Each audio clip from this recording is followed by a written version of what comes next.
시작하겠습니다. 주 예배 오신 성도님들 한 분 한 분 너무 또 축복하고 환영합니다. 이 시간 먼저 회개와 감사 기도로 나아가실 텐데, 날 구원해 주신 그 은혜에 감사하시고 또 그 은혜로 말미암아서 이렇게 하나님을 마음껏 찬양하고 또 예배할 수 있는 자격 주심에 감사하시고, 나의 삶 가운데 늘 주님의 은혜가 미치지 않은 곳이 단 한 군데도 없음에 감사하심으로 우리 또 이 시간 회개하면서 나아갈 때, 그럼에도 불구하고 그것에 대해 감사하지 못하며 구원의 감격이 사라진 채로 살았던 우리의 모습을 회개하심으로 나아갔으면 좋겠습니다.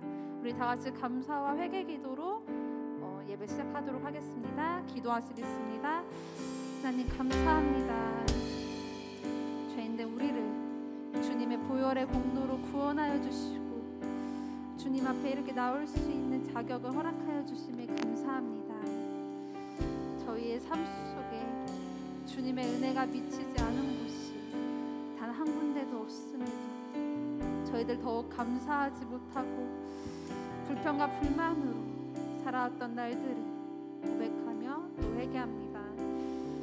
하나님, 저희들이 잃어버린 구원의 감격과 감사를 회복하게 하시고 살아 숨쉬는 모든 순간순간들이 주님의 은혜임을 고백함으로 기쁨과 감사로 살아갈 수 있도록 인도하여 주시옵소서.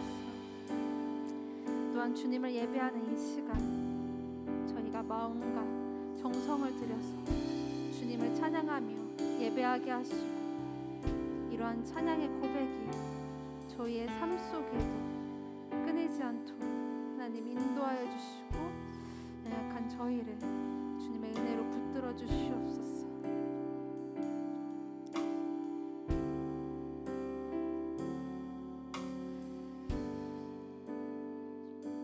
하나님 감사합니다.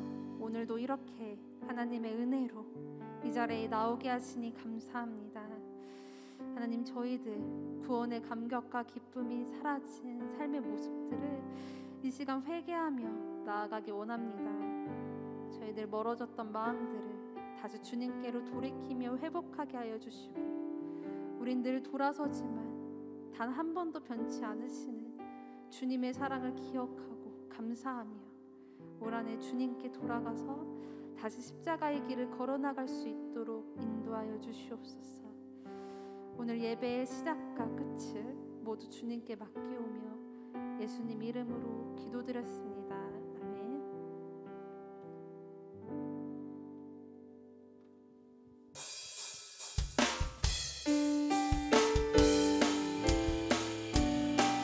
우리 이 시간 살아계신 주님을 온 마음 다해 기쁨으로 찬양하기 원합니다.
살아계신 주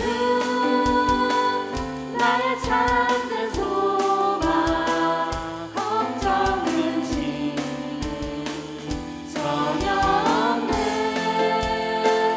사랑해 주네 갈 길 인도하니 내 모든 삶의 기쁨 우리 목소리 높여 찬양합시다.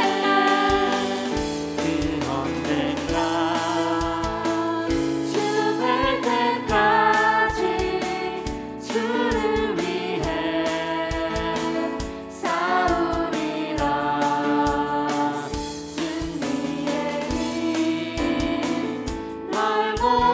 넓어내도 주님께서 나의 앞길 지켜주시니 살아계신 주 살아계신 주 나의 참된 소망 걱정 근심 전혀 없네 사랑해 주네 갈 길 인도하니 내 모든 삶의 기쁨 늘 충만하네 살아계신 주 나의 참된 소망 걱정 근심 전혀 없네 사랑해 주네 갈 길 인도하니 내 모든 삶의 기쁨 다시 한번 고백합시다. 살아계신 주 나의 참된 소망 걱정 근심 전혀 없네 사랑해 주네 갈 길 인도하니 내 모든 삶의 기쁨 늘 충만하네 살아계신 주 나의 참된 소망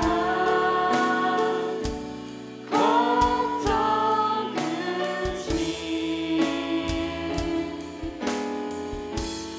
전혀 없네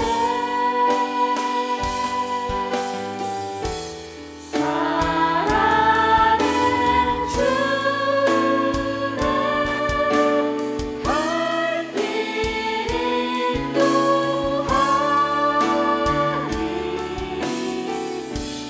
내 모든 삶의 기쁨 다시 한번 고백합시다. 살아계신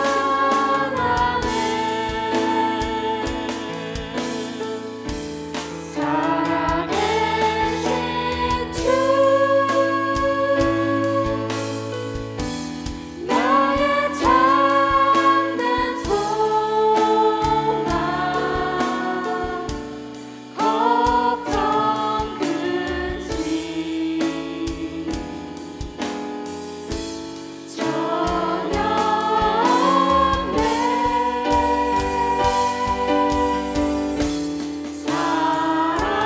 사랑해 주네 갈 길 인도하니 내 모든 삶의 기쁨 늘 충만하네 우리 이 시간 기도했으면 좋겠는데요. 내 안에 잃어버렸던 기쁨과 구원의 감격이 다시 회복될 수 있도록 기도했으면 좋겠습니다. 우리 가사의 고백처럼 살아계신 주님만이 나의 참된 소망이 되며 그 주님이 나의 길을 인도하심으로 걱정 근심이 아닌 참 기쁨과 확신으로 매일을 살아가는 우리들이 될 수 있도록 기도했으면 좋겠습니다. 우리 다 같이 주여 부르시고 기도하도록 하겠습니다. 주여! 하나님, 이 시간 살아계신 하나님 찬양하며 나아갑니다.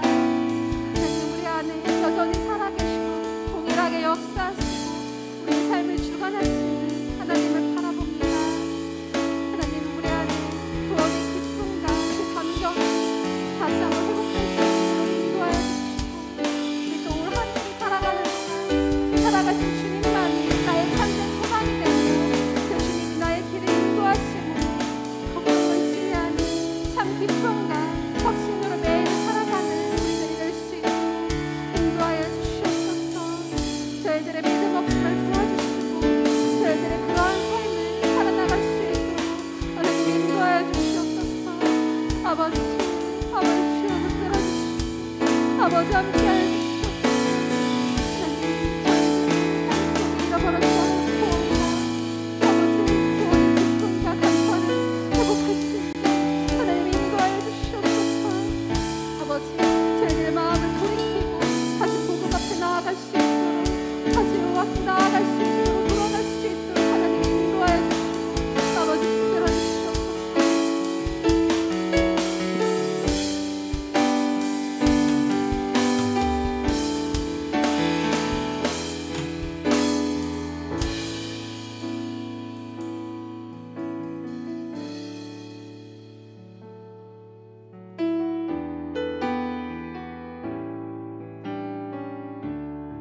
많은 이들 말하고 많은 이들 말하고 많은 이들 노래는 하지만 정작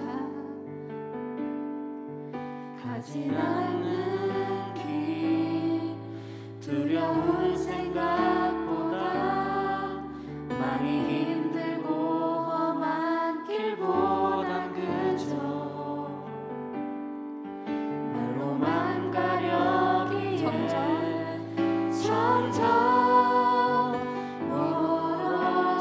멀어져만 가네. 내게 생명 주었던 그 길 점점 이용하려 하네.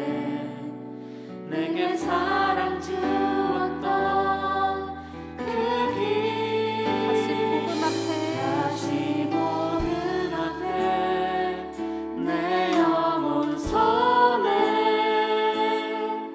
주님 만날 그때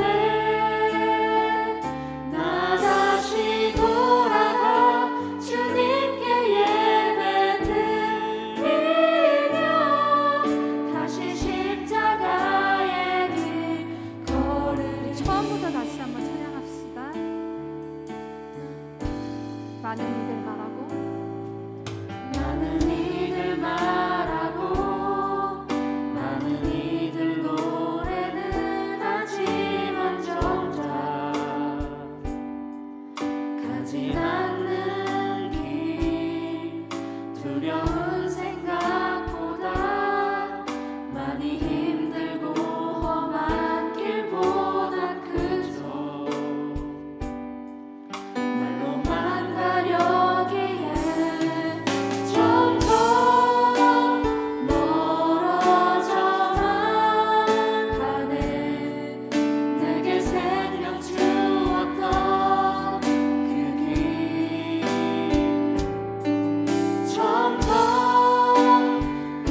나라를 위해 기도하실 때 얼마 남지 않은 선거 가운데 주님 간섭해 주시며 이 나라를 이끌어가는 지도자에게 지혜와 능력을 더하여 달라고 기도해 주시기 바랍니다.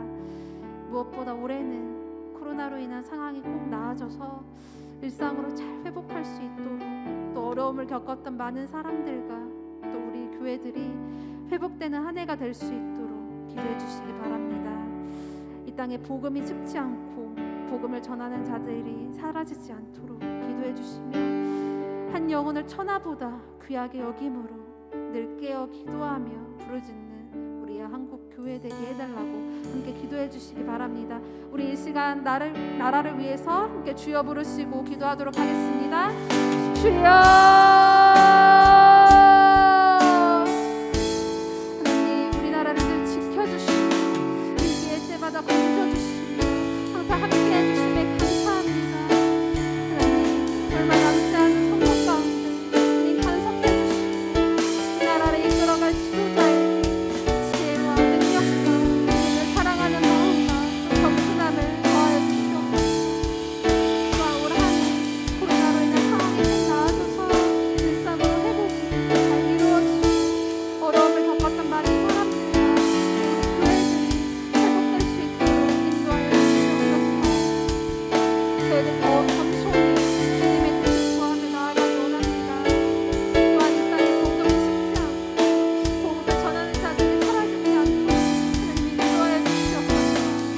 한 영혼을 천하보다 귀하게 여김으로 늘 깨어 기도하며 부르짖는 한국 교회 되게 해주시고 다시 오실 때까지 저희는 최선을 다해서 복음을 전할 수 있도록 인도하여 주시옵소서.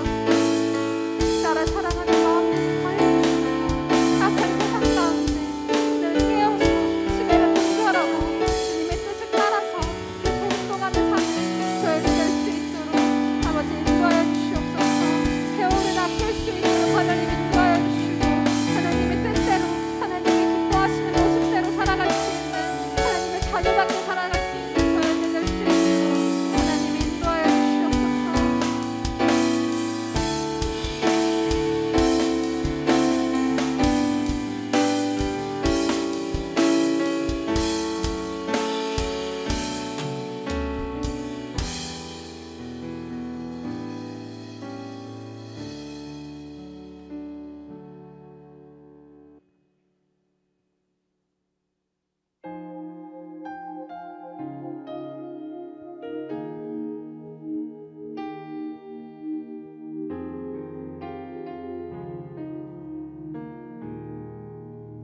내 백성이 내 백성이 나를 떠나 돌아섰지만 내 사랑이 내 백성을 포기 못하니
내년으로의 그 모든 모임이 잘 이루어지며 그 가운데 성령님 역사하시고 주관해달라고 기도해 주시기 바랍니다.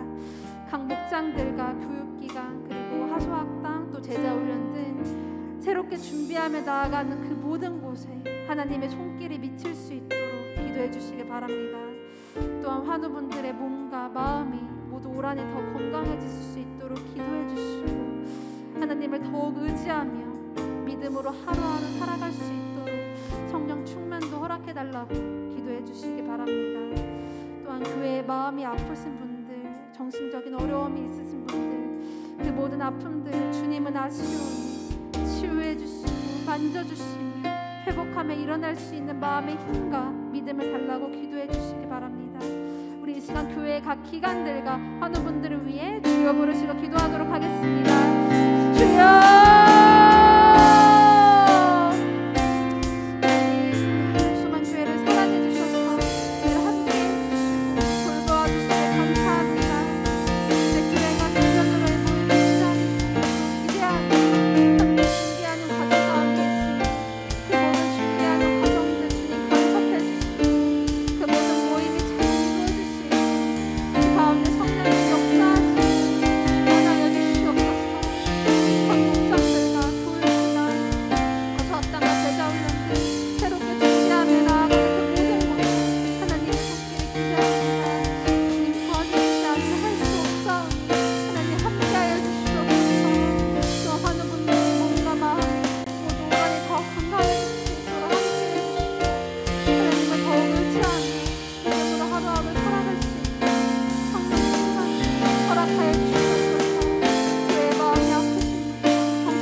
교회 사역자들이 늘 성령 충만하며 말씀과 기도 가운데 주님의 뜻 구하기를 힘쓰며 나아갈 수 있도록 기도해 주시고 마음을 흔들고 무너뜨리는 마귀의 권세를 늘 대적함으로 나아갈 수 있는 믿음과 성령 충만을 더하여 달라고 기도해 주시기 바랍니다. 또한 해외에서 선교하시는 선교사님들을 위해 기도해 주실 때 올 한 해도 사역하시는 모든 순간순간 지켜주시고 함께해 주시며 그 모든 필요들을 채워주시고 영육간의 강건함을 더하여 주시며 올 한 해 더 많은 영혼들이 주님께로 돌아올 수 있도록 성령님 역사해 달라고 기도해 주시기 바랍니다.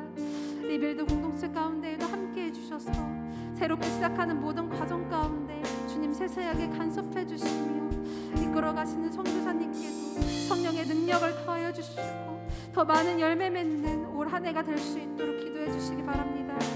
또한 목사님과 사모님을 위해 기도해 주실 때 올 한 해 영육간이 더욱 강건함을 더하게 해달라고 기도해 주시고 가정 가운데 평안을 허락하시며 무엇보다 목사님과 사모님께서 항상 성령 충만하실 수 있도록 기도해 주시기 바랍니다.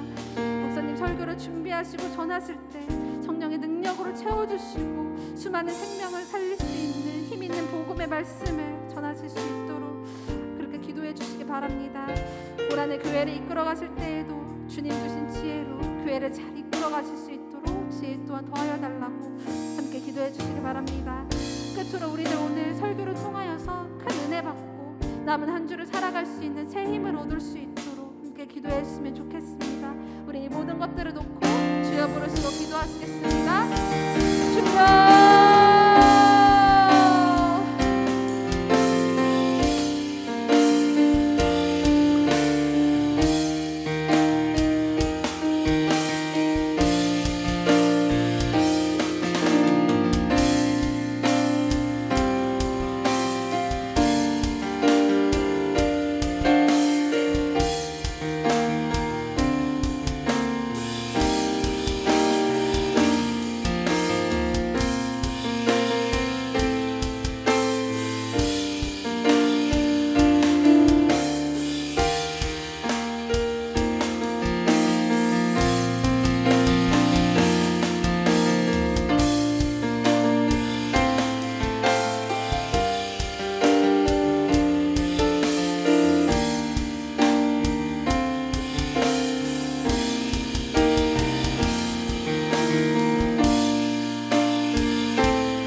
좋으신 하나님, 주일 후 3일 동안도 저희를 지켜주시고 오늘도 수요의 기도회로 불러주신 은혜 감사합니다.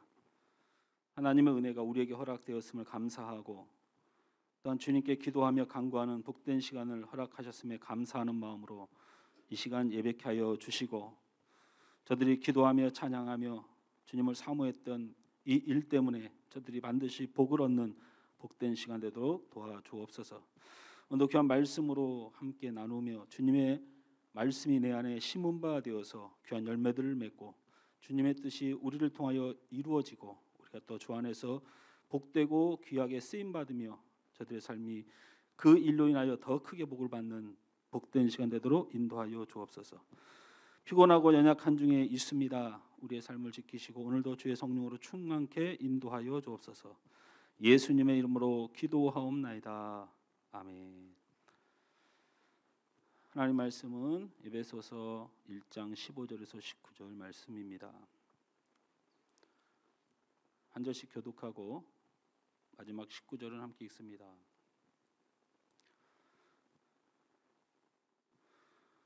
성경을 찾으세요. 저를 쳐다보고 있지 말고.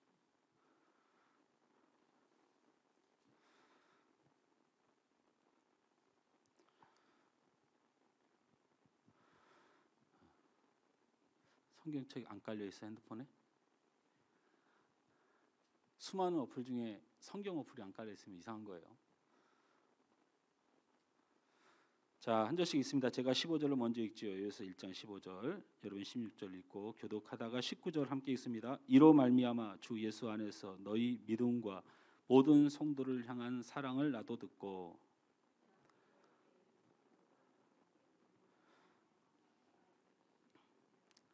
우리 주 예수 그리스도의 하나님 영광의 아버지께서 지혜와 계시의 영을 너에게 주사 하나님을 알게 하시고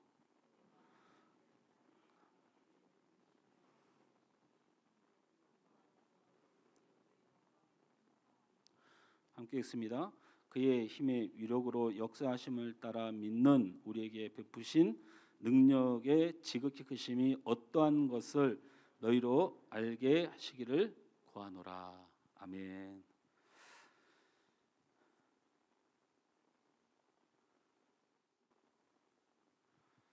네, 지난주에 유튜브로 우리 수예배 드리는 걸 이렇게 보다가 우리 전사님이 형진이한테 반주를 하나 부탁을 했는데 형진이가 잘 모른다고 하니까 혼자 열심히 부르셨잖아요. 그게 뭔 찬양이죠?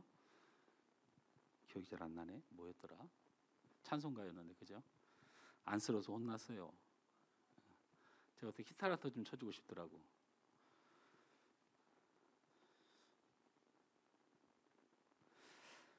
오늘 에베소서를 계속해 나가는데 오늘은 조금 에베소서를 이렇게 말씀을 전하다 보면 뭐 주해 설교는 뭐 원어를 그대로 푸는 거니까요. 강해 설교는 원어로 푸는 거를 말씀을 입혀서 가는 거고 뭐 이런 것을 다 포함해서 그냥 뭐 목적 설교도 있고 뭐 치유 설교도 있고 권유 설교도 있고 이런 많은 종류의 설교들이 이제 이렇게 나누어지는데 특별히 성경을 하나하나를 이렇게 짚어서 가는 이런 강해 설교 같은 경우는 성경을 그냥 있는 대로 푸는 거기 때문에 무슨 목적이 없어요.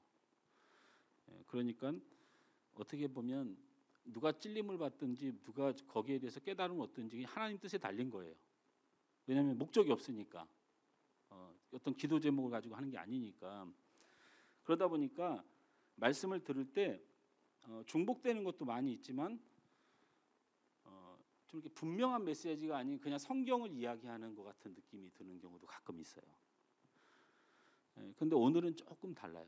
오늘은 이 바울 사도가 옥에서 편지를 보내서 이 편지를 두기고가 전한 거잖아요.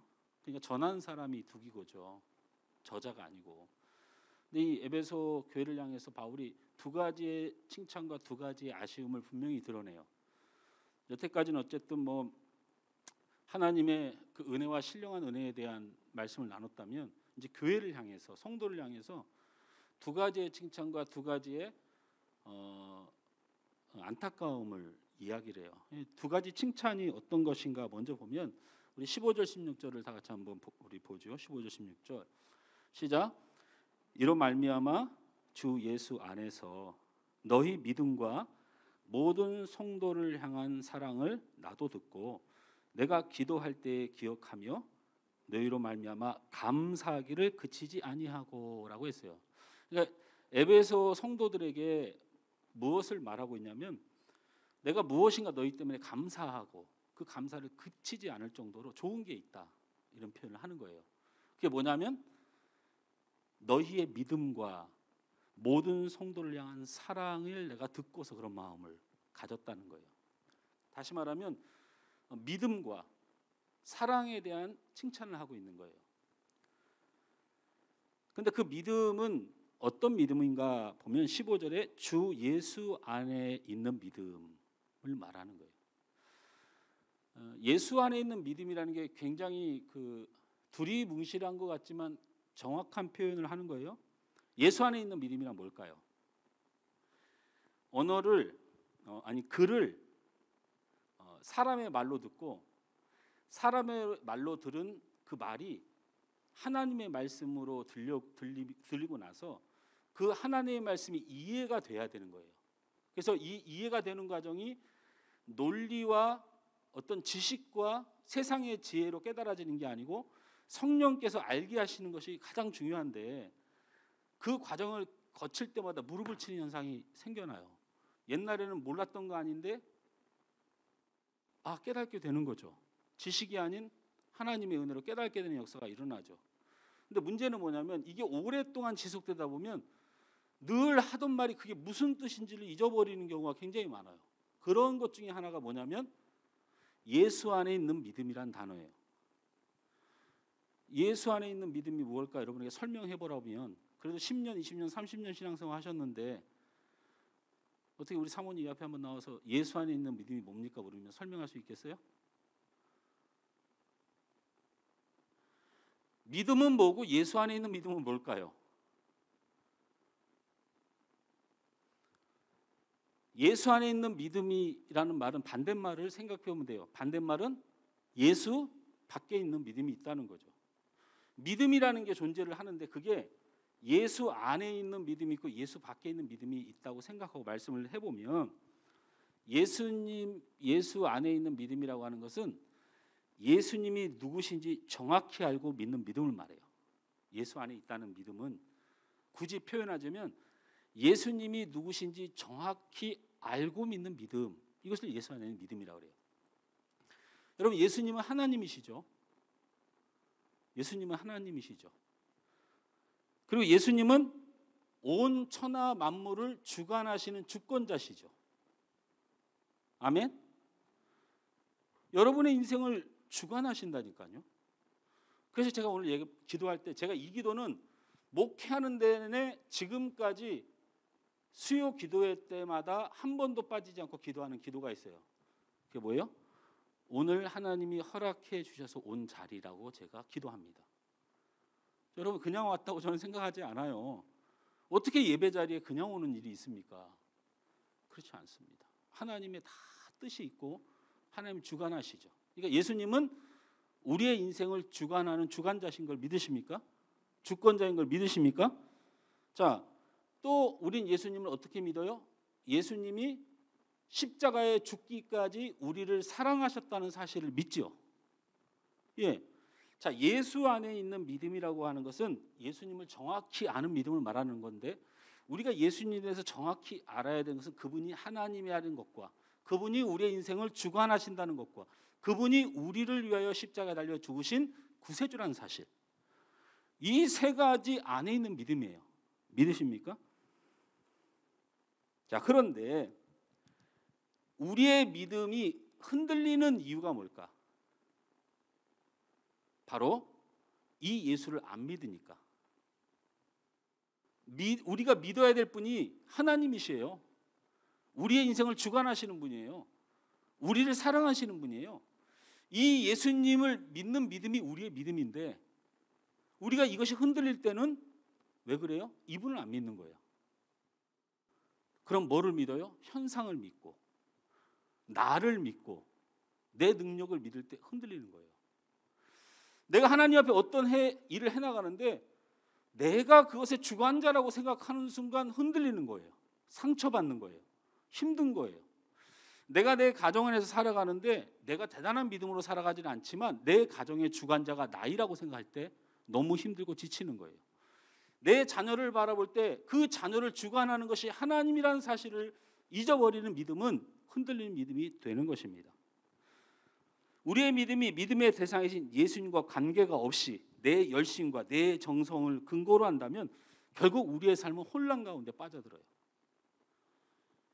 여러분이 대단히 잘못해서 마음이 힘들고 지치는 게 아니에요.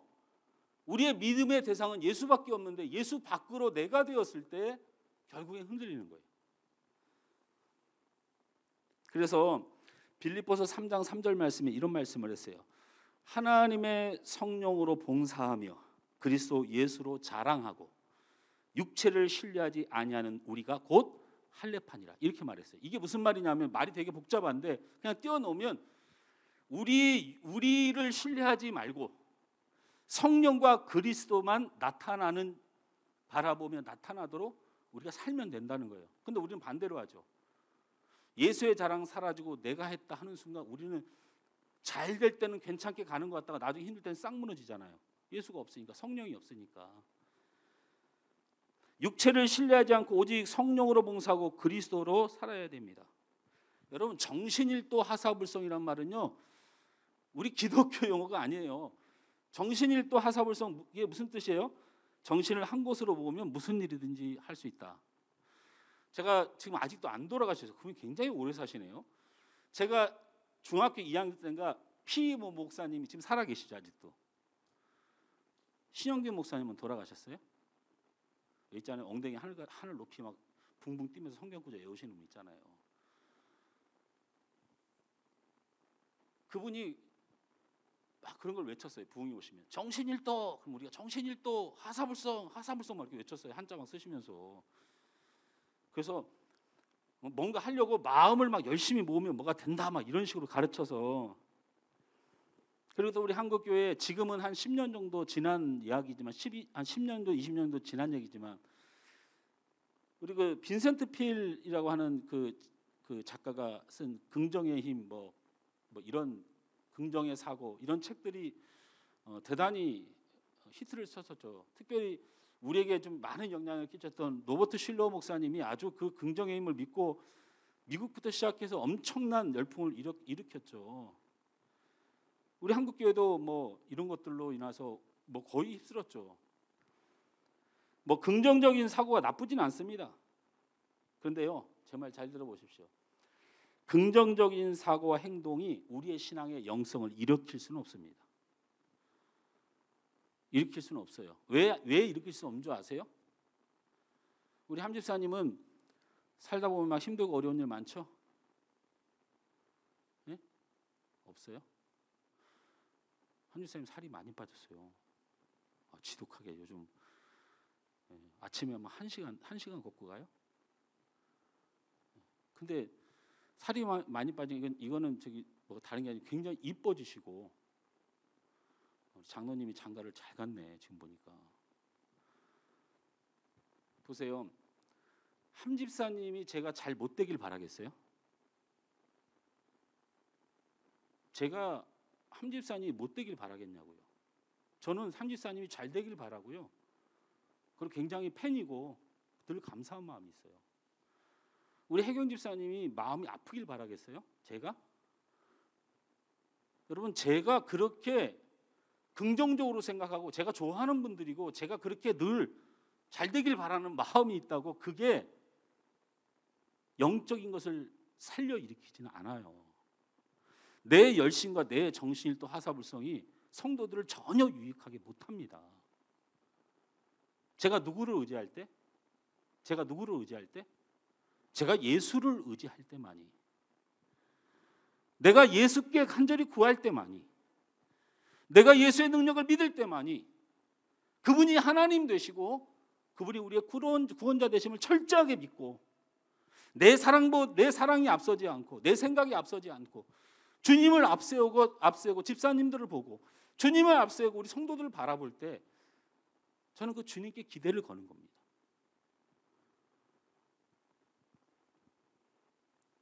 정신을 또 하사불성해야죠. 정신 똑바로 차리고 무슨 일인데 할 수 있다고 화이팅하는 거 좋습니다. 모든 것을 부정적으로 생각하지 않고 긍정적으로 생각하는 것도 좋습니다. 그러나 거기 예수가 없으면 능력이 없는 겁니다. 능력이 없는 겁니다. 근데 반대로 그건 제가 말하기는 불편하지만 반대로 우리가 우리의 삶이 부정적일 때가 있고 어려움이 있을 때가 있고 되는 일이 없을 때가 있더라도 우리가 찾는 것이 주님이고 우리가 바라보는 주님이면 여러분 그것이 능력 있는 삶이라고 믿습니다. 이런 일에 있어서 에베소 교회 성도들이 예수 안에 있었다 이겁니다. 그래서 칭찬받은 거예요. 저는 이렇게 생각하거든요. 결국 우리는 죽고 예수만 사는 이때까지 우리가 하나님 앞에 체질을 당해요. 하나님의 사람은요, 천국을 가는 사람에 대한 기준은 예수를 믿는 믿음 안에 하나님이 딱 못을 박아놨으니까 제가 그것을 제가 관여할 수는 없는데 천국을 가는 동안에 하나님 앞에 쓰임을 받는다든지 복을 받는다든지 존귀케 된다든지 주님이 기뻐하신다든지 이런 일들이 일어나는 일에 있어서 쓰임 받는 사람은 결국 그 사람의 인생을 통하여 자신은 죽고 예수만 드러나도 하나님이 결국 일하세요. 내가 살아서는 절대로 하나님 영광 못 돌려요. 내 안에 예수가 살아날 때까지, 예수가 능력이 될 때까지. 두 번째 칭찬은 어떤 칭찬을 했습니까? 참 사랑을 잘한 사람들이다 했어요. 오늘 성경에 뭐라고 그랬냐면 15절에 성도를 향한 사랑을, 모든 성도를 향한 사랑을 들었다 이렇게 바울이 칭찬했단 말이죠. 여러분 우리는 사랑하기가 참 어려운 존재들이에요. 여러분 디도서 3장 3절에 우리가 예수를 믿기 전에 우리가 가졌던 본질에 대해서 설명을 하죠. 함께 읽어볼까요? 우리도 전에는 어리석은 자요 순종하지 아니한 자요 속는 자요 여러 가지 정욕과 행락에 종노릇하는 자요 악독과 투기를 일삼은 자요 가증스러운 자요 피차 미워한 자였으나 저게 우리의 모습이라니까요. 여러분 저 성경을 떼어놓고 내가 아닌 것을 한번 찾아보세요. 참 우리는 어리석습니다. 한 치 앞도 모르며 참 어리석어요. 늘 반복되는 일에 늘 넘어지고 상처받죠. 다시는 그러지 말아야지 해놓고 또 넘어져. 다시는 흔들리지 말아야지 해놓고 또 그렇죠. 예? 우리 김 권사님 그러잖아요. 맞잖아요. 애경이 보고 속 터지지 말아야지 해놓고는 14년 동안 속 터지잖아 매년. 그래 안 그래요? 얼마나 우리가 어리석은 자예요. 믿음을 가져라 그러면 막 그냥 주님 믿습니다 해놓고 얼마나 또 순종을 안 해요. 우리가 악독하죠. 투기하고 질투하고 우리 안에 그런 것들이 얼마나 많습니까? 뭐 다른 것 때문에 우리가 상처받습니까? 뭐 예수님 욕해서 여러분 상처받은 적 있어요? 여러분이 교회 안에서 여러분이 공동체 안에서 사람들을 만나면서 여러분의 상처가 어디에 있습니까? 뭐 예수님 욕해서 하나님 욕해서 화났어요? 기분 나쁘고 꼴보기 싫고 뭐 저런 인간이 다 있나 이래서 자꾸 화나는 거 아닙니까?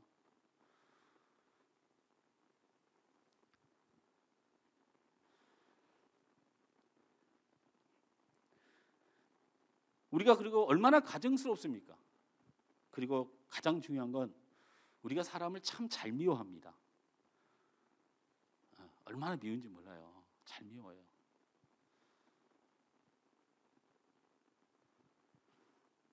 이게 우리가 예수를 만나기 전의 모습인데 예수를 만난 사람들이 갖는 본질에 대해서 베드로전서 1장 22절에 이렇게 말씀하셨어요. 같이 읽습니다.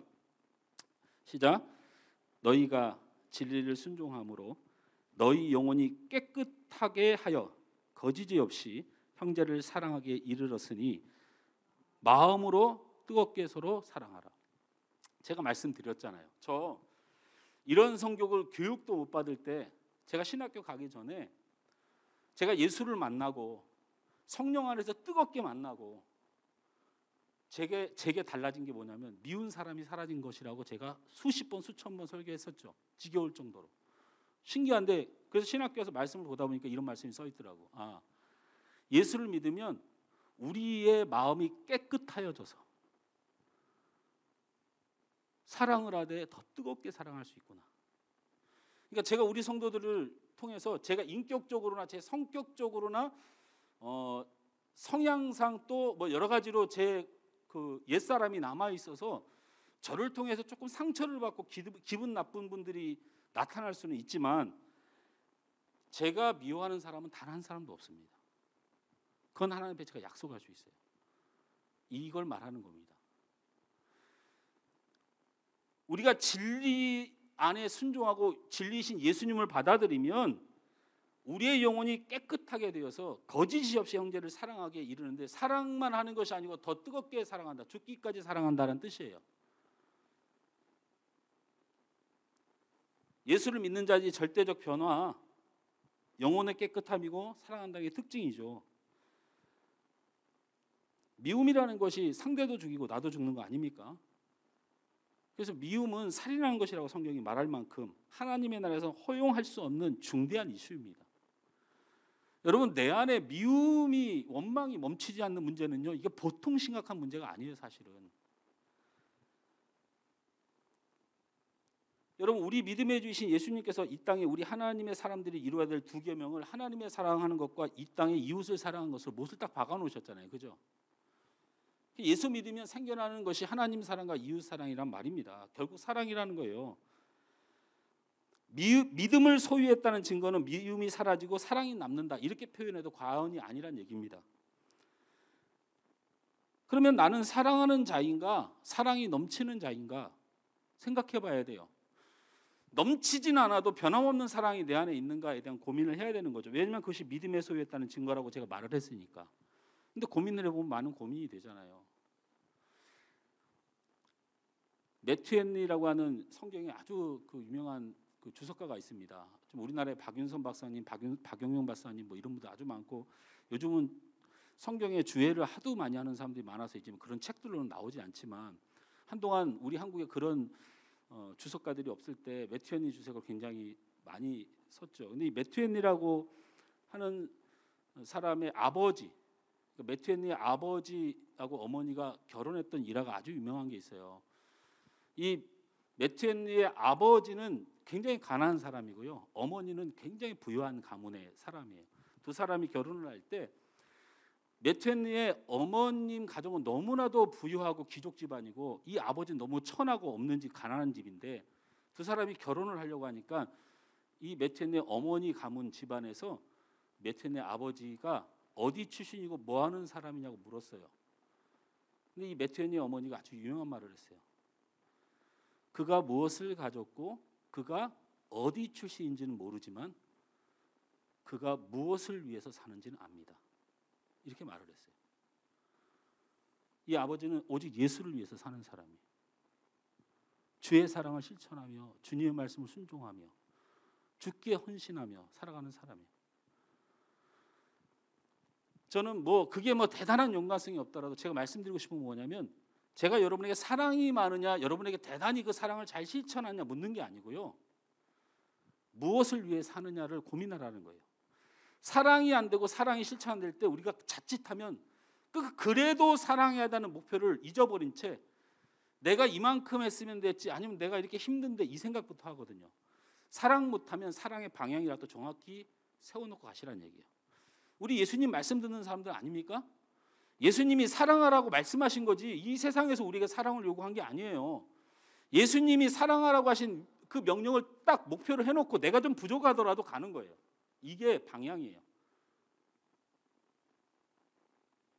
매튜 헨리 어머님이 아버지를 만나서 결혼하기로 결정한 것, 예수님께 방향을 설정하고 살아가는 사람이란 그 믿음 하나로 결혼하는 거예요. 우리 딸은 결혼할 때 그것만 갖고 결혼하면 안 된다. 돈도 좀 있는지, 인품도 좋은지. 여러분, 목사 이러면 되겠어요, 안 되겠어요? 안 되죠. 기억나시라고 제가 말씀드리는 거예요. 부족해도 방향성은 분명해야 된다. 그리고 또 에베소 교회 성도들이 이 두 가지 칭찬을 받았어요. 사랑의 방향성에 대하여, 하나는 예수 안에 있는 예수에 대한 믿음으로 자기를 세워가는 부분, 자신의 믿음과 주변의 여건이 아닌 예수를 바라보는 믿음에 칭찬을 했거든요. 근데 두 가지 아쉬운 점을 얘기를 했어요. 좀 뭐 성경 안에서 찾아보는 거예요. 17절 19절을 다 같이 한번 읽어보면 읽죠. 시작. 우리 주 예수 그리스도의 하나님 영광의 아버지께서 지혜와 계시의 영을 너희에게 주사 하나님을 알게 하시고 너희 마음의 눈을 밝히사 그의 부르심의 소망이 무엇이며 성도 안에서 그 기업의 영광의 풍성이 무엇이며 그의 힘의 위력으로 역사하심을 따라 믿는 우리에게 베푸신 능력의 지극히 크심이 어떠한 것을 너희로 알게 하시기를 구하노라. 이렇게 말했거든요. 저 그냥 꺼두세요. 제가 설명을 할게요. 뭐가 아쉬웠냐면 첫째는 하나님 영광의 하나님이라고 부르기에 좀 부끄러웠다. 이렇게 질책하셨어요. 저 말을 성경을 나중에 읽어보면 꼭 그런 말은 아니지만 바울이 아버지 영광이 풍성함, 이 영광을 자꾸 하나님 앞에 이름을 다는데 여러분 이 영광이라는 단어를 쓸 때는요 하나님 편에서 영광은 없어요. 여러분 하나님 앞에 무슨 영광이 있어요? 하나님 자체가 영광인 건데 하나님보다 높은 영광보다 하나님보다 더 잘된 영광이 있어요? 없죠. 하나님이 최고로 잘 되신 분이고 하나님이 가장 높으신 분이야. 하나님의 영광을 얘기할 때는 우리 편에서 하나님 앞에 할 수 있는 최고의 것으로 영광 우리 입장에서 부르는 거거든요. 그래서 여러분 웨스트민스터 신앙고백 소요리 문답 1번이 우리 인간이 살아가는 목적이 무엇이냐? 하나님을 영화롭게 하는 거예요. 그를 즐거워하고 기뻐하는 겁니다. 다시 말하면 그분에게 영광을 돌리면서 살아가야 된다 이렇게 고백을 하는 거예요. 여러분 하나님께 영광을 돌리는 이 일이 우리의 인생에 굉장히 중요한 일입니다. 그런데 그렇게 안 하고 산다는 거예요. 하나님께 영광을 돌리는 일이. 자 그러면 하나님 앞에 영광을 나타내는 일에 대해서 우리는 무슨 생각을 머리에 하고 있는가? 이게 궁금한 거예요. 제가 보기에는. 자 물어볼게요. 좋은 대학에 들어가면 하나님 영광 됩니까?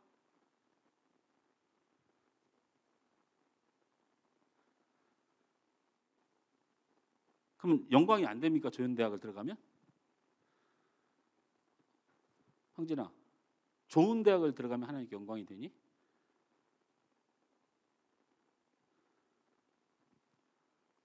형진이가 대답을 안 하는 거 보니까 형진이가 굉장히 솔직한 아이잖아요.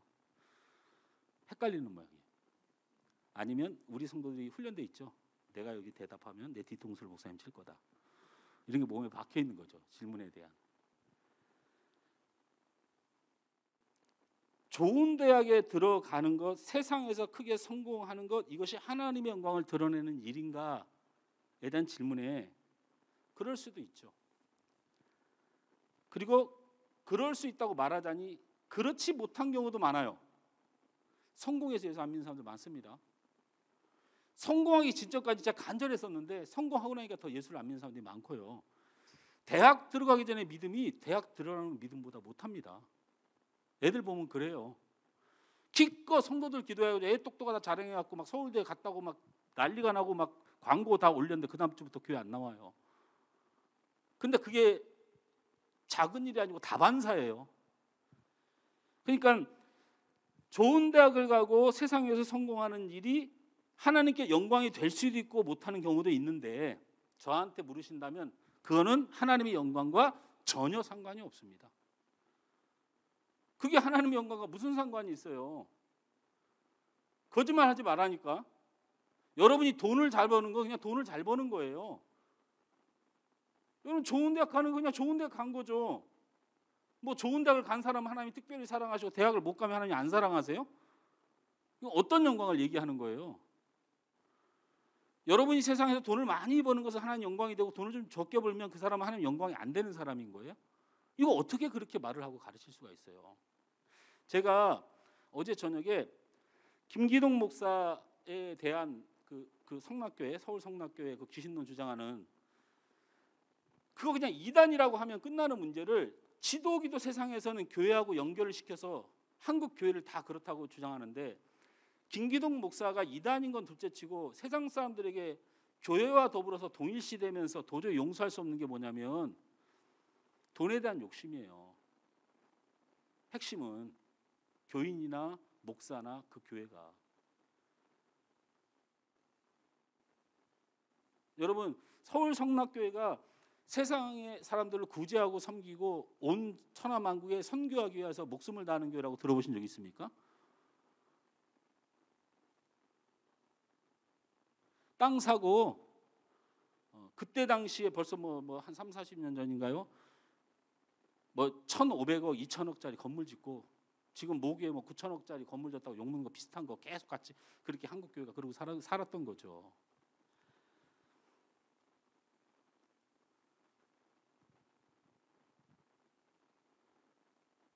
하나님 때문만 좋은 대학을 가면 하나님 영광이 맞아요. 좋은 대학을 가는 그 이유가 들어보세요. 우리 중고등부 애들 들어봐. 좋은 대학을 갈 수 있는 사람이 하나님 축복만 받은 사람만 갈 수 있으면 하나님 영광과 관련되어 있어요. 그렇죠? 근데 여러분 서울대 학생들 기독교인 몇 프로나 될 것 같아요? 예수 안 믿어도 좋은 대학을 가요. 그러니까 하나님께서 하나님 영광의 기준을 그런 데다 안 두셨다니까요. 삼성가가 어느 종교가 삼성가의 주 종교예요? 불교지 않습니까? 하나님을 안 믿어도 그렇게 잘 살 수 있어요. 하나님이 그런 잘 사는 기준을 통해서 하나님 영광을 취하시지 않았다는 거예요. 여러분 예수님께서 하나님께 영광을 돌렸다, 하나님을 영화롭게 했다고 스스로 본인이 직접 말하는 대목이 있어요. 성경에. 요한복음 17장 4절 말씀에 아버지께서 내게 하라고 주신 일을 내가 이루어 아버지를 이 세상에서 영화롭게 하였사오니 이렇게 기도하셨어요. 여러분 하나님 영광은요, 아버지께서 내게 주신 일을 함으로 하나님 영광이 되는 거예요. 할렐루야. 할렐루야. 여러분 이게 굉장히 중요한 진리예요. 여러분에게 하나님이 하시라고 한 거 하세요. 그게 하나님 영광이에요. 무슨 하나님이 여러분에게 좋은 대학 가라고 하셨는지 모르겠지만 그게 인생의 다라고 말씀하지는 않으셨을 거예요. 제가 이사야서 53장 2절에서 3절 말씀에 나타난 예수님의 모습에 대해서 왜 이런 말씀을 썼을까에 대한 고민을 해봤어요. 함께 읽어보면 예수님의 모습을 저렇게 표현해 놓은 거예요. 같이 읽어보죠. 그는 주 앞에서 자라나기를 연한 순 같고 마른 땅에서 나온 뿌리 같아서 예수님이 어떤 모양이 없어요? 고운 모양도 없고 풍채도 없은지 우리가 보기에 흠모할 만한 아름다운 곳이 없더라. 예수님을 볼품이 없다고 써놨어요. 저기에. 그래요 안 그래요? 근데 거기서 멈추지 않죠. 3절 그는 멸시를 받아 사람들에게 버림받았으며 간고를 많이 걷고 질고를 아는 자라 마치 사람들이 그에게 얼굴을 가리는 것 같이 멸시를 당하였고 우리도 그를 귀히 여기지 아니하였도다. 이게 이사야 선지자가 메시아에 대해서 예언하면서 그 예언한 메시아의 모습을 이야기한 거거든요. 다시 말하면 무슨 말이에요? 예수님은 쓸만한 사람이 아니었다는 거예요.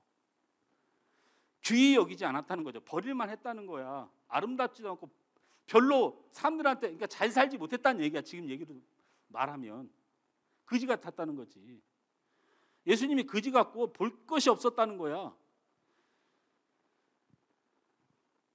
예수님에게는 흠모할 만한 성공이나 귀하게 여길 만한 어떤 것도 없이 오직 멸시와 천대와 십자가의 죽으심만 있었다는 거예요.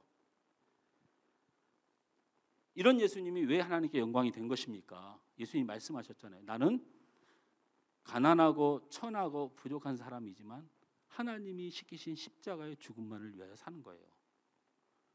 그게 하나님 영광이에요. 그게. 여러분 그게 하나님 영광입니다.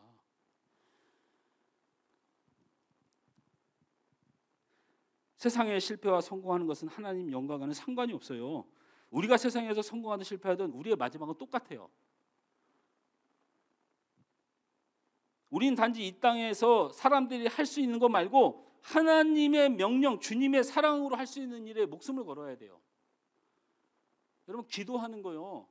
하나님 영광된 일이에요. 기도는 안 해본 사람들은 몰라요. 우리 전산역이 찬양 인도하는데 어떻게 해요? 찬양 인도 좀 많이 늘었어요? 많이 늘었다고? 가면 갈수록 못해. 저 사람이 인도자인지 싱어인지 구분을 못할 때가 많아. 그런데 제가 소망을 갖고 있어요. 왜? 기도하는 사람이니까. 우리 전사님이 교회 와서 기도를 항상 하려고 애를 쓰는 것으로 제가 알고 있고 보기도 하고 하는데 저는요, 제가 그렇게 능력이 못 돼서 그렇지 기도하는 사람 전 절대적으로 믿습니다. 왜? 하나님의 영광될 일이 드러나는 유일한 통로가 기도하는 일이에요. 기도가 믿음이에요. 기도가 능력입니다. 제가 제 목회를 잘난 척할 일은 없지만 그나마 하나님이 은혜를 주신다고 믿는다면 저는 하나님 앞에 기도하는 마음, 그 믿음을 세워 주님을 의지하는 마음을 분명히 갖고 있고, 원수를 사랑하는 일, 사람으로는 할 수 없는 일이에요. 그런 일 하나님의 은혜 받아서 하는 거예요. 복음을 전하는 일. 제가 신년도 기도 제목을 가지고 갔어요. 갔는데 우리 성도들이 자기가 원하는 바를 다 쓰셨더라고요. 근데 한 가지 섭섭한 게 하나가 있었어요. 우리 교회가 이 지역과 세계를 향해서 많은 영혼을 구원하고 그 구원받는 교회로 쓰임받게 되는 그런 교회와 자신의 삶을 놓고 기도 제목을 쓴 사람이 한 명 있어요. 한 명 딱. 여러분, 전도 그만큼 어려운 거란 얘기예요. 제가 드리고 싶은 말은 하나님이 명령하시고 사람으로서는 할 수 없는 일들이 바로 기도고 전도고 사랑이고 하나님의 영광을 위해 사는 것이고 교회에 충성하는 것이고 이런 것들입니다. 이게 사람의 열심으로는 절대로 못해요. 한번 해보십시오. 그게 되는 일인가? 하나님의 은혜로, 하나님의 명령으로, 하나님의 뜻으로 할 수 있는 일, 이것이 바로 하나님의 영광을 위해서 사는 일이에요. 그리고 끝으로 17절 19절 보면 이런 말들이 많이 기록되어 있어요. 하나님을 알게 하시고, 그냥 넘겨보세요. 저 한번 읽었던 거니까. 눈을 밝히사 소망이 무엇이며 풍성함이 무엇이며 어떤 것을 너희로 알게 하시길 구하노라. 이런 말이 반복되어 있거든요. 이 17절하고 19절 세 절 안에 뭐가 그렇게 답답한지 바울이 자꾸 성도들이 니네들 진짜 해도 너무한다 이렇게 써놓은 거예요. 그렇게 모르냐? 니네 하나님도 참 모르고 눈도 어두워져서 믿음의 사람이긴 한데 도대체 제대로 하는 게 하나도 없다고 속상해하는 거거든. 저게 다시 말하면 좀 발전했으면 좋겠다는 거예요. 바울은 에베소 교회 성도들에게 제발 좀 발전하라고 얘기해요.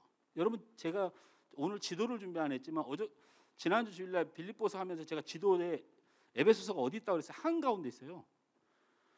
여러분, 소아시아하고 그 좌측으로 예루살렘, 우측으로 로마를 중심해서 항구 도시의 가장 크고 가장 중심에 에베소 교회가 있어요. 근데 바울이 보기에는 이 에베소 교회가 너무 중요한데 도대체 성도들이 발전을 안 해. 여러분, 그리스도인들이 성숙하고 발전하는 일에 대해서 굉장히 무책임한 일이 많은데요. 빌립보서 3장에 성경을 안 찾을게요. 시간이 없으니까. 빌립보서 3장에는 여러분 잘 들었던 표대를 향하여 달려가고 뭐 그런 말씀들 막 부름의 상을 위하여 달려가고 이런 말이 있거든요. 이 말이 뭐냐면 성도들의 삶은 달려가서 상을 받고 달려가서 표대에 도달할 그 목적이 있는 사람이어야 된다는 거예요. 발전해야 된다는 거예요. 발전해야 된다. 고린도서 3장에서는 뭐를 답답하게 생각했냐면 내가 너희들을 도대체 신령한 자를 대함과 같이 대하지 못하겠다. 맨날 어린아이처럼 젖이나 먹이고 나 힘들어 죽겠다. 이렇게 대놓고 바울이 얘기해요. 여러분, 하나님과 예수님을 왜 이렇게 힘들게 하세요? 그거 한번 시원하게 해주는 게 그렇게 어려워요? 근데 그거를 서신서에서는 그렇게 써놨는데 요한은 그걸 너무 심각하게 써놓은 장면이 하나가 있죠. 여러분 잘 아시다시피 계시록 3장 15절 16절에 그 라오디게아 교회에 대해서 그 책망하면서 이 교회는 버린다라고 말하면서 뭘 얘기를 했어요? 뜨겁든지 차갑든지 해라. 미지근하여 토해버리겠다 이렇게 써놨잖아요. 여러분 그 성경의 본질이 뭐예요? 라오디게아라고 하는 지역이 인구가 많고 굉장히 부자 도시인데 거기에 뭐가 없어요? 물이 없어요. 물이 없어서 물이 부족해. 없는 게 아니고 도시는 큰데 물이 없어요. 그래서 그 헤라폴리스라고 하는 옆에 마을 저기 지역에서 가장 좋다는 그 약수, 뜨거운 약수, 온천수 같은 거를 끌어와요. 그 마을까지. 라오디게아 지역까지 끌어와요. 그래가지고 그게 안질에 좋다고 유명해져요. 그걸 끌어옵니다. 그리고 그 옆에 오른쪽에는 어디가 있냐면 골로새가 있어요. 골로새는 생수로, 시원한 생수로 유명한데요. 거기서 파이프관을 통해서 또 끌어와요. 돈이 많으니까.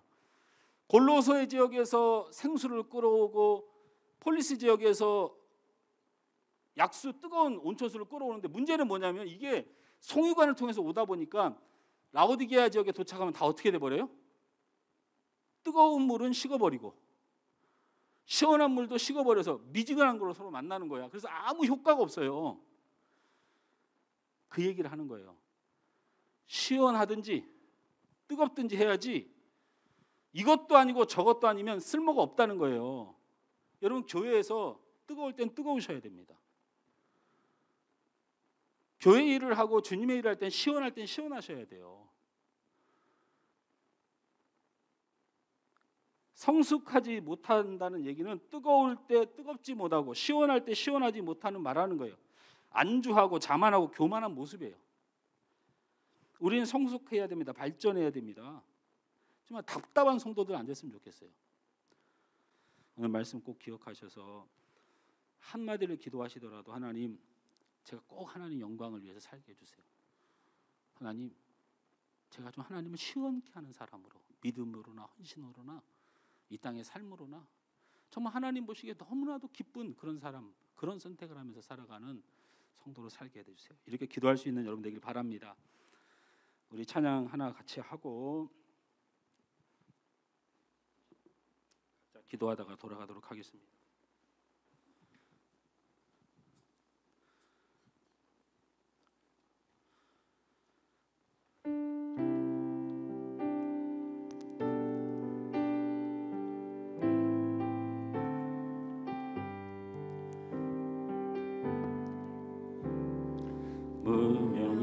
무명이어도 공허하지 않는 것은 예수 안에 나 만족함이라. 가난하여도 부족하지 않는 것은 예수 안에 오직 나는 부요함이라. 고난 중에도 견뎌낼 수 있는 것은 주의 계획 믿기 때문이라. 실패하여도 일어설 수 있는 것은 예수 안에 오직 나는 승리하리라. 우리 한 번 더 고백합니다. 무명이어도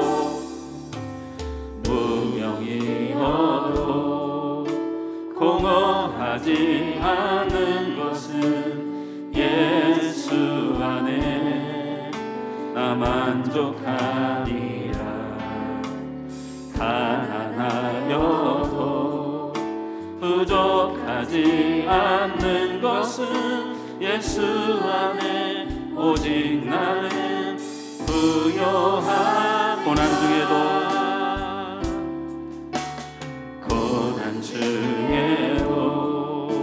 견뎌낼 수 있는 것은 주의 계획 믿기 때문이라.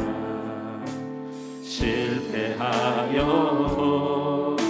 일어설 수 있는 것은 예수 안에 오직 나는 승리함이라. 난 예수로 충만하네. 난 예수로 충만하네. 난 예수로 충만하네. 영원한 왕 내 안에 사랑해. 난 예수로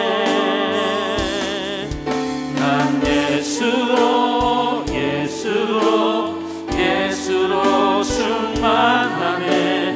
난 예수로 예수로 충만하네. 난 예수로 충만하네.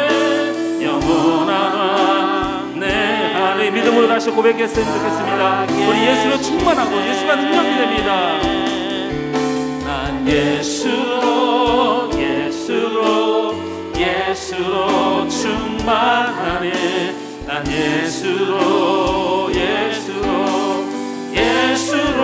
충만하네. 난 예수로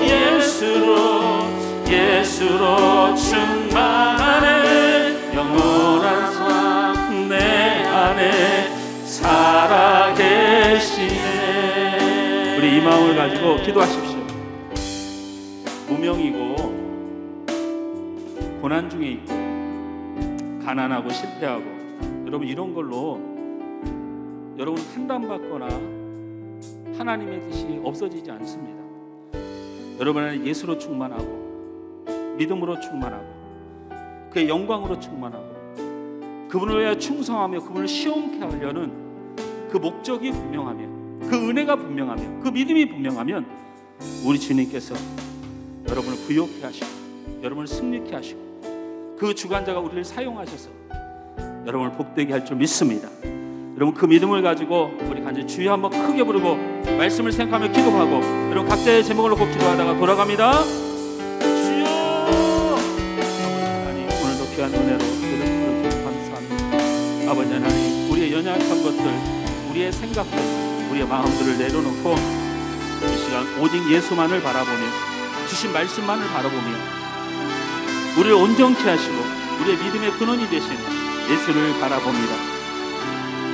우리가 부족하고 답답한 인생, 죄악되고 연약한 인생, 가난하고 험한 인생, 실패와 좌절의 인생, 자랑하고 드러낼 것이 없는 인생으로 살아가지만 우리는 예수가 우리의 자랑이고 그분이 우리의 생명이고 그분이 우리가 충만히 임하고 우리의 믿음의 주요, 우리를 온전케 하시는 주님을 믿는 믿음 안에서 이 시간 살아가기 원합니다. 그런 믿음 안에 하나님의 영광을 삼, 주님께 충성하는 삶, 주님만을 바라보는 삶, 주님을 의지하는 삶, 주님을 시험케 하는 삶, 결국 하나님께 쓰임받을 수밖에 없는 복된 귀한 삶을 믿습니다. 주님의 계획을 믿습니다. 주님 안에 있는 모든 것들이 만족함을 믿습니다. 그분이 우리를 부욕케 하시고 그분이 우리를 승리케 하시고 그분이 우리를 세워주시고 오직 예수 안에 있는 내가 그런 하나님의 존귀한 계획 안에 있는 줄 믿습니다. 환난과 어려움과 잘도가 모든 실패에 너머에 계신 하나님의 뜻을 믿습니다. 그의 선하신 인도하심을 믿습니다. 이 시간도 어떤 어려움과 절망 가운데도 그 주님을 만나는 시간, 그 주님을 의지하는 시간, 그 주님을 붙들린 귀한 10년들 되도록 주님 은혜 허락하여 주시옵소서. 우리 하늘소망교회 이 시간 기도하는 영혼들 위해 신령한 은혜를 부어주셔서 세상의 염려와 걱정과 근심 모두 사라지고 성령 안에 예수 안에 얻어지는 새 소망과 기쁨이 아버지들의 기도가 되도록 주님 은혜 허락하여 주시옵소서. 특별히 아버지 각자의 제목을 놓고 기도할 때 우리 하나님과 깊은 교제가 있으며 성령의 충만한 은혜로 모든 것들을 응답받으며 우리 하나님께 영광 돌리는 복된 기도의 시간으로 주님 인도하시고 역사하여 주시옵소서.